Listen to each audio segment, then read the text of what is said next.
صحیح بخاری کی ایک روایت میں آتا ہے، حضرت ابو ہریرہ رضی اللہ تعالی عنہ سے مروی ہے کہ رسول اللہ صلی اللہ علیہ وسلم نے فرمایا، وہ بہترین دن جس پر سورج طلوع ہوا جمعہ کا دن ہے۔ اسی دن حضرت آدم علیہ السلام تخلیق کیے گئے، اسی دن جنت میں داخل کیے گئے اور اسی دن وہاں سے نکالے گئے، اور قیامت واقع نہیں ہوگی مگر جمعہ کے دن۔ تو اس سے پتہ چلتا ہے کہ جمعہ کا دن اسلامی تاریخ میں اہمیت کا حامل ہے۔ اس دن میں سب سے اہم کام جو ہمیں کرنا ہے وہ نماز جمعہ کا اہتمام ہے۔ نماز جمعہ مردوں کے لیے ایک فرض عبادت کی حیثیت رکھتی ہے۔ حضرت جابر رضی اللہ تعالی عنہ سے روایت ہے کہ رسول اللہ صلی اللہ علیہ وسلم نے فرمایا، جو شخص اللہ اور یوم آخرت پر ایمان رکھتا ہو اس پر جمعے کے دن جمعہ پڑھنا فرض ہے، سوائے مریض کے، مسافر کے، عورت، بچے یا غلام کے۔ جو شخص کھیلنے یا تجارت میں بے پرواہ ہو اللہ بھی اس سے بے پرواہ ہو جاتا ہے، اور اللہ تعالیٰ بے نیاز تعریف والا ہے۔ تو اس سے پتہ چلتا ہے کہ جمعہ اپنی نماز جمعہ کے اعتبار سے بہت اہمیت کا حامل ہے، اور سوائے شرعی عذر کے جمعہ کو چھوڑ دینا انسان کے لیے محرومی کا سبب ہے ایک بہت بڑی خیر سے۔ عام طور پر انسان تجارت اور کھیل کود میں مشغول ہو کر نماز جمعہ سے بے پرواہی برتتا ہے، لیکن ایسا کرنا خود انسان کے اپنے ہی لیے نقصان دہ ہے۔ جمعہ کے دن ایک خاص گھڑی ہوتی ہے جس میں انسان کی دعائیں قبول ہوتی ہیں۔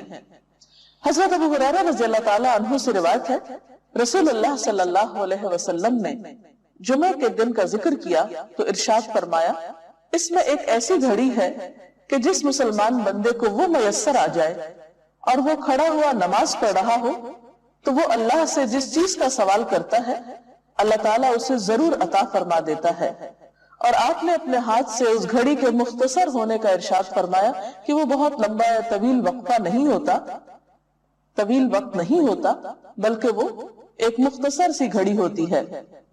مسلم کی ایک حدیث کے مطابق وہ گھڑی امام کے منبر پر بیٹھنے سے نماز جمعہ کے ختم ہونے تک ہے، اور ترمذی کی حدیث کے مطابق یہ گھڑی عصر سے لے کر سورج غروب ہونے تک تلاش کی جائے۔ اس سے پتہ چلتا ہے کہ یہ دو اوقات خاص طور پر جمعہ کے دن اہم ہیں جن میں اللہ تعالیٰ کا ذکر اور عبادت کی جانی چاہیے۔ نماز جمعہ کے علاوہ کچھ اور کام بھی جمعہ کے دن خاص اہتمام کے ساتھ کیے جانے چاہیے۔ ان میں سب سے پہلی چیز طہارت و پاکیزگی کا اہتمام اور اس کے لیے غسل کرنا۔ حضرت ابو سعید خدری سے روایت ہے کہ رسول اللہ صلی اللہ علیہ وسلم نے فرمایا، جمعہ کا غسل ہر بالغ شخص پر واجب ہے، یعنی اس سے اس کی اہمیت کا اندازہ ہوتا ہے۔ حضرت سلمان فارسی کہتے ہیں کہ نبی صلی اللہ علیہ وسلم نے فرمایا کہ جو شخص جمعہ کے دن غسل کرے اور جس قدر اس کے امکان میں ہو طہارت کرے، پھر تیل لگائے یا اپنے گھر کی خوشبو استعمال کرے، اس کے بعد جمعے کے لیے نکلے اور دو آدمیوں کے درمیان میں جو مسجد کے اندر بیٹھے ہوں تفریق نہ کرے، یعنی بیچ میں سے ان کو نہ کاٹے، پھر جس قدر اس کی قسمت میں ہو نماز پڑھے، پھر جس وقت امام خطبہ پڑھنے لگے تو چپ رہے، تو اس کے وہ گناہ جو اس جمعے اور پچھلے جمعے کے درمیان ہوئے بخش دیے جاتے ہیں۔ حضرت اوس بن اوس سے روایت ہے کہ رسول اللہ صلی اللہ علیہ وسلم نے فرمایا، تمہارے دنوں میں سب سے فضیلت والا دن جمعے کا دن ہے، پس تم اس دن مجھ پر کثرت سے درود بھیجا کرو، اس لیے کہ تمہارا درود مجھ پر پیش کیا جاتا ہے۔ اس کے علاوہ سورۃ الکہف پڑھنا۔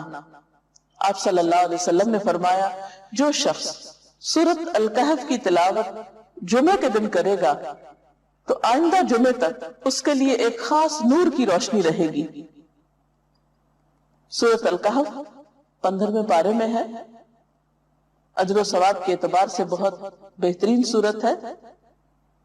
اس کی ابتدائی 10 آیات کے پڑھنے والے کے لیے فتنہ دجال سے محفوظ رہنے کی خوشخبری بھی ہے۔ ان آیات کو یاد بھی کر لینا چاہیے۔ نماز جمعہ ایک فرض نماز ہے۔ قرآن پاک میں اللہ تعالیٰ فرماتے ہیں یا ایھا الذین آمنوا اذا نودی للصلاۃ من یوم الجمعۃ فسعوا الی ذکر اللہ وذروا البیع ذالکم خیر لکم ان کنتم تعلمون۔ اے لوگوں جو ایمان لائے ہو، جمعہ کے دن نماز کی آذان دی جائے تو تم اللہ کے ذکر کی طرف دوڑو اور خرید و فروخت چھوڑ دو، یہ تمہارے حق میں بہت ہی بہتر ہے اگر تم جانتے ہو۔ یعنی باقی تمام کام کاج چھوڑ کر عبادت کی غرض سے نماز جمعہ کے لیے مسجد میں حاضر ہونا چاہیے۔ آپ صلی اللہ علیہ وسلم نے نماز جمعہ کی فضیلت بیان کرتے ہوئے فرمایا، جس نے وضو کیا اور اچھے طریقے سے وضو کیا، کیونکہ بعض اوقات ہم تیزی میں وضو کرتے ہیں، کونیاں خشک چھوڑ دیتے ہیں یا پاؤں کی ایڑیاں خشک رہ جاتی ہیں، یا اسی طرح چہرے کو پوری طرح نہیں دھوتے یا صاف نہیں کرتے، تو اس سے وضو صحیح طور پر مکمل نہیں ہوتا۔ تو آپ صلی اللہ علیہ وسلم نے اچھی طرح وضو کرنے کا حکم دیا، فرمایا کہ پھر وہ شخص جمعہ پڑھنے کے لیے آئے اور کان لگا کر خطبہ سنے اور خاموش رہے، تو اس کے اس جمعے سے دوسرے جمعے کی درمیانی مدت اور مزید 3 دن کے گناہ معاف کر دیے جاتے ہیں۔ اس میں آپ دیکھ رہے ہیں کہ خاص طور پر خطبے کے وقت خاموشی کا ذکر ہے، کیونکہ اس وقت توجہ کے ساتھ بات سننا نہایت ضروری ہے۔ ایک اور حدیث میں یہ بھی آتا ہے کہ اگر کوئی شخص کسی دوسرے کو خطبے کے دوران یہ کہتا ہے کہ تم چپ ہو جاؤ، یعنی چپ کرانے کے لیے بھی بولتا ہے، تو اسے بھی ایک لغو بات شمار کیا گیا اور ناپسندیدہ قرار دیا گیا۔ نماز جمعہ نہ پڑھنے والوں کے لیے آپ نے وعید بھی سنائی۔ حضرت ابو ہریرہ اور حضرت ابن عمر سے روایت ہے، انہوں نے رسول اللہ صلی اللہ علیہ وسلم کو اپنے منبر کے تختوں پہ یہ فرماتے ہوئے سنا کہ لوگ جمعے چھوڑنے سے باز آ جائیں، ورنہ اللہ تعالیٰ ضرور ان کے دلوں پہ مہر لگا دے گا، پھر وہ یقیناً غافل لوگوں میں سے ہو جائیں گے۔ اور غافل دل تو پھر ایک بیمار دل ہوتا ہے، انسان کے اپنے ہی لیے تکلیف دہ ہوتا ہے۔